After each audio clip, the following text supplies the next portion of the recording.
Esta es una historia muy italiana. Esta historia dura casi medio siglo y mezcla misterio, muerte, sangre, corrupción, mala política, mala gestión y mafia.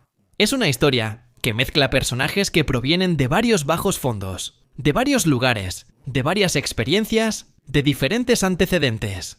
Como se diría hoy en día, es una historia que da miedo. Es una historia de la que, lamentablemente, todavía no se ve el final. Es una historia que merecería no tanto una película como la verdad definitiva. La familia lo merece. Los mismos italianos merecen saber realmente quién fue y por qué. A matar, en el día de la Epifanía de 1980, a Pier Santi Mattarella, candidato a la presidencia de la región de Sicilia, hermano del actual jefe de Estado. Un hombre que rompió con el ambiente y la omertá mafiosa. Y quizá por eso pagó un precio más alto que todos. Una cuenta que, sin embargo, si lo miramos bien, no ha sido completamente saldada.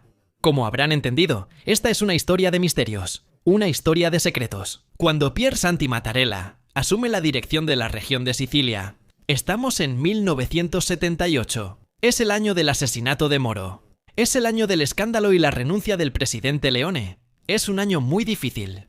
Pues bien, Pier Santi Mattarella trae consigo una visión inusual para la política siciliana de la época.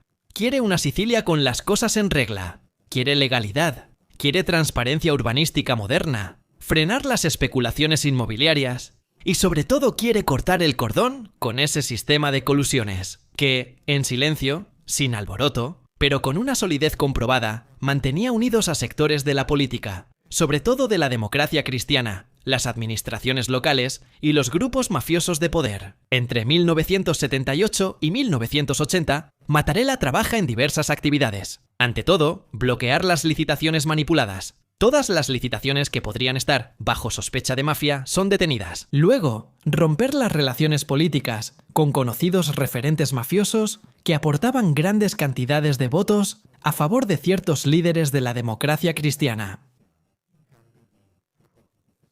Imponer la transparencia dentro de las oficinas regionales, hacerle entender al ciudadano que todo lo que ocurría ahí dentro era perfectamente controlable y, por lo tanto, seguro, sano y legal. Finalmente, alinear Sicilia a los modelos administrativos funcionales, aquellos que realmente habían demostrado su validez. Por todo esto, para Santi Mattarella era percibido como un cuerpo extraño en Sicilia, y aún más para la mafia. Para Santi Mattarella era un peligro real. Nuestra historia, tras este preámbulo, se sitúa el 6 de enero de 1980, día de la Epifanía. En Palermo hay una llovizna ligera. Es casi mediodía. Vía Libertà, Palermo. Para Santi Mattarella, él está en el auto. Con él están su esposa, su suegra y su hija. Ellos están en el auto con Santi Mattarella. De pronto, un hombre de andar tambaleante, como recordará la esposa, se acerca al Fiat 132 del presidente, golpea la ventana, saca una pistola y dispara varias veces. Son disparos muy precisos. No es una emboscada de último momento, es una ejecución planeada. La esposa de Santi Mattarella resulta herida en una mano, mientras él muere casi al instante tras recibir varios disparos. El asesino escapa sin dificultad en un Fiat 127 beige que lo espera y huye. Poco después, abandona el auto. ¿Por qué matar? ¿Por Santi Mattarella? ¿Y quién fue el que ordenó y luego ejecutó ese crimen? Un crimen llamado de alto perfil. Estamos a principios de los años 80. Estamos en pleno periodo que será llamado la Segunda Gran Guerra de la Mafia. La mafia, la Cosa Nostra, ya le ha declarado la guerra al Estado. Desde antes de ese momento, ya había comenzado el asalto contra policías, carabineros y magistrados. 3 años después, morirá Rocco Chinisi, jefe de instrucción. Luego seguirán Montana, Emni, Casarà, Falcone y Borsellino. ¿Pero por qué atacar a Santi Mattarella? ¿Por qué atacar a un político? ¿Por qué atacar a un hombre que en Sicilia es bien conocido? Entonces, tal vez hay que ver algo más en esta historia. En esta historia que mezcla demasiados hechos, demasiadas situaciones poco claras. También porque al inicio de las investigaciones se consideró una pista alternativa, la del terrorismo de la versión negra. Son los años no solo de la Segunda Guerra de la Mafia, sino también justamente los años del terrorismo. Están las Brigadas Rojas, que sin embargo están en declive, y están los núcleos armados revolucionarios extrema derecha, los hermanos Fioravanti, Alibaba, Alibrandi, Mambro, Cavallini, Ciabardini. Es una derecha espontaneísta que ataca al Estado representado por sus ideas. Las ideas de esta derecha espontaneísta, de sus servidores, muchos policías y muchos carabineros son asesinados ya sea para conseguir armas o simplemente como un acto de desafío. Hay que decir que algunos grupos neofascistas reivindican el asesinato de Mattarella poco después. Sin embargo, esta pista es descartada y en cambio se toma en consideración la pista mafiosa. Hay varios colaboradores de la justicia de los años siguientes que hablan con un magistrado, Giovanni Falcone, y empiezan a arrojar luz sobre el por qué Pier Santi Mattarella tenía que morir. Tenía que morir. ¿Por qué? Porque no se había doblegado a la lógica mafiosa, porque se había rebelado contra ese sistema tan intrincado, como una telaraña de clientelismos entre la política y los Mamma Santissima, altos mandos de la democracia cristiana y jefes mafiosos. Pier Santi Mattarella tuvo que pagar con su vida una rebelión. Con la sentencia número 9 de 1995, son condenados a cadena perpetua como autores intelectuales. La cúpula ordenó asesinar a Pier Santi Mattarella. Pero ¿quiénes son los ejecutores? Los ejecutores materiales, los asesinos, los sicarios, esos nunca se identifican con certeza. Sin embargo, dentro de todas estas investigaciones siempre queda la pista negra. Principalmente Valerio Fioravanti, que en ese periodo efectivamente está prófugo. Viaja mucho. Valerio Fioravanti, de manera casi compulsiva, siempre bajo una identidad falsa, se esconde a veces en Véneto, a veces en Sicilia. ¿Por qué en Sicilia? Porque una de las obsesiones manifestadas por Fioravanti y los suyos es la de liberar a un prisionero importante, que está en la cárcel, justo ahí, en Palermo. Pierluigi Congutelli, alias el comandante. El hombre que en 1976, como vimos en otro video del canal, disparó y mató al magistrado Vittorio Corsio. Para los jóvenes espontaneístas de los NAR, Congutelli es un mito viviente y hacen todo para ayudarlo a escapar. Exacto. Primero para ponerse de acuerdo con los dirigentes de una organización neofascista de tercera posición, cuyo fundador es Roberto Fiore, y luego pelearse. Una pelea entre amigos que acaba mal.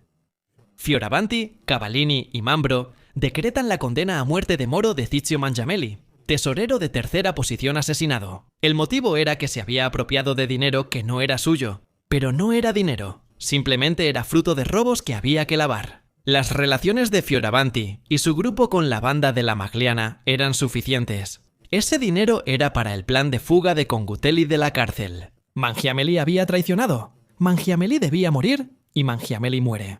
También hay otro detalle. Ese andar tambaleante que denuncia la viuda de Piersanti, Mattarella, refiriéndose precisamente a Kilder. Un andar que curiosamente es muy similar al de Valerio Fioravanti. Que haya sido realmente él quien disparó. Que haya sido realmente él quien estuvo involucrado en un delito mafioso.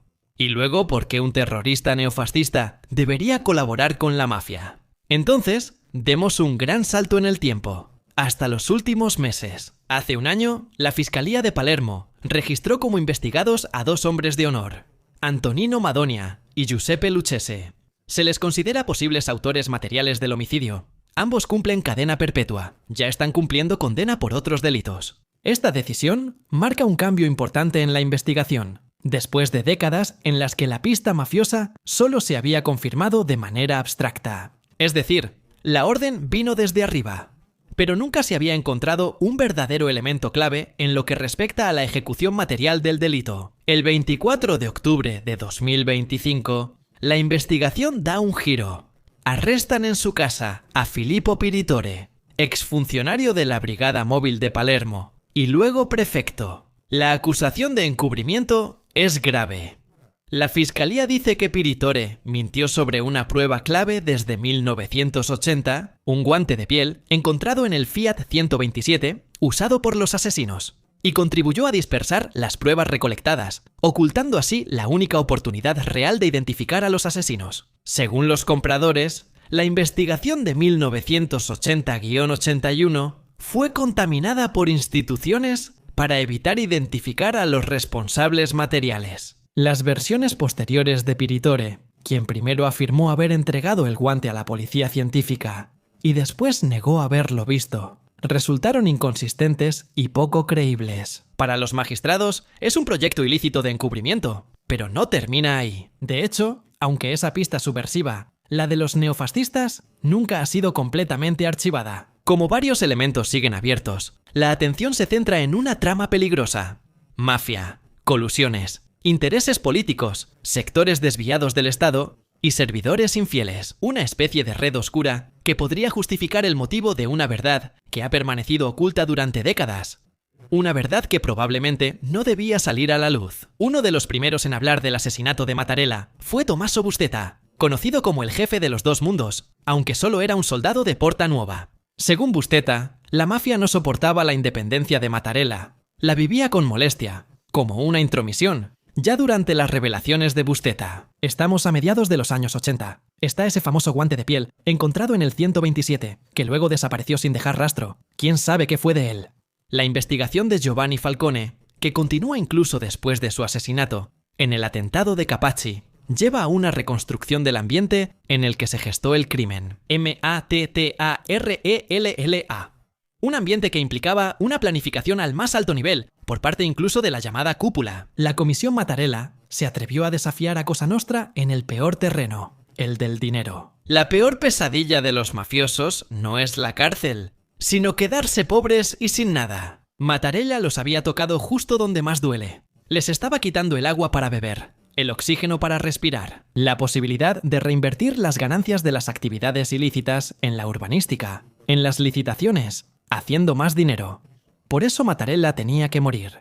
Los autores intelectuales fueron Totò Riina, Bernardo Provenzano, Francesco Madonia y los corleoneses. Valerio Fioravanti y Gilberto Cavallini entran en el tema Mattarella. Hacia finales de los años 90, son acusados de haber mentido, de no haber proporcionado las coartadas habituales, de ser quizá ellos la mano de obra secreta, pero son absueltos porque no se encuentra la prueba principal de todo eso. Solo queda la duda. ¿Por qué?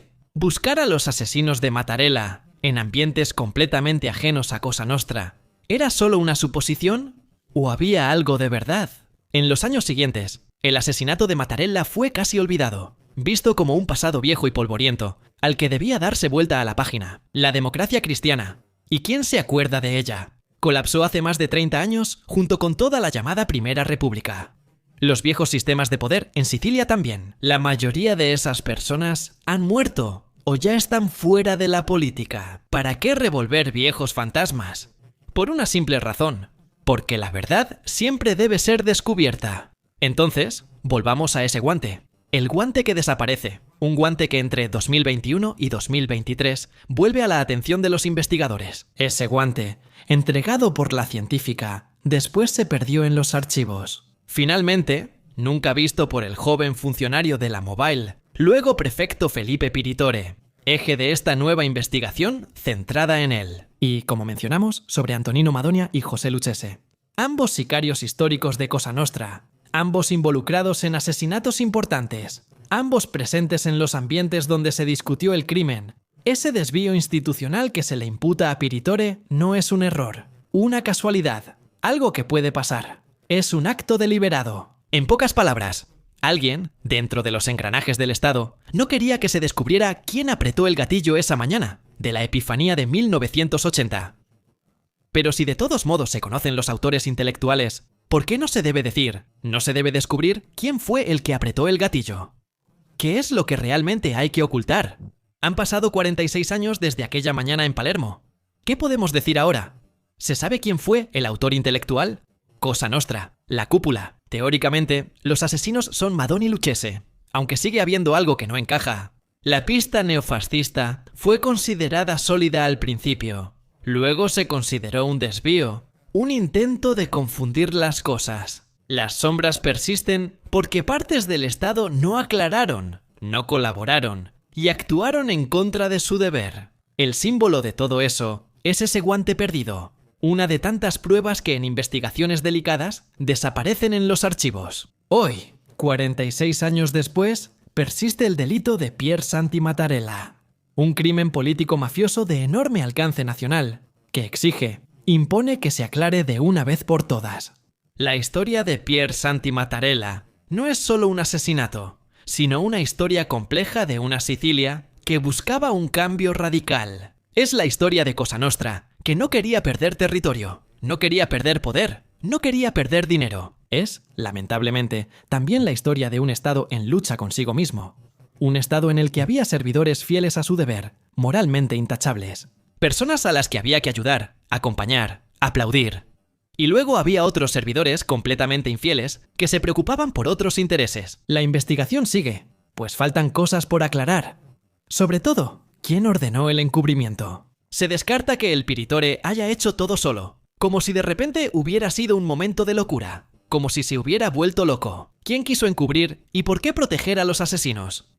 ¿Qué verdad no se podía decir respecto a la identidad de quien apretó el gatillo? ¿Qué papel tuvieron realmente los servicios que en 1980 estaban contaminados, infiltrados por la pedos que los controlaba, los manipulaba? ¿Y qué interferencias había? ¿Qué tanto tenía que ver la política de la época? ¿Qué tanto figuras como Salvo Lima o como Daquisto, que fue elegido en lugar de Mattarella en la región, tuvieron un papel en todo lo que sucedió en el aislamiento, ante todo, de Pier Santi Mattarella, dentro de su propio partido? Sin mencionar las futuras estrategias de la democracia cristiana en Sicilia. Y no solo ahí. Esta investigación que comenzó hace poco tiempo y que está profundizando tanto, finalmente, después de casi medio siglo, podría contribuir a reescribir páginas enteras de la historia de nuestra república. Sería al fin un rayo de esperanza, algo que hemos esperado mucho tiempo. Y no solo por el asesinato de Mattarella. En Italia hay demasiados hechos de sangre que aún hoy no tienen plena justicia. Ha pasado mucho tiempo, pero la sed de justicia no se apaga. Todos nosotros, los ciudadanos, tendríamos derecho a saber, a conocer, a entender por qué, quién, cómo. Pero por otro lado, siempre hay alguien que tiene interés en no dejarnos entender, en no dejarnos conocer, en boicotear la verdad. Les hago una última pregunta. ¿Por qué los ciudadanos no deberíamos saber? Intenten responder. Yo lo hice y no fue agradable.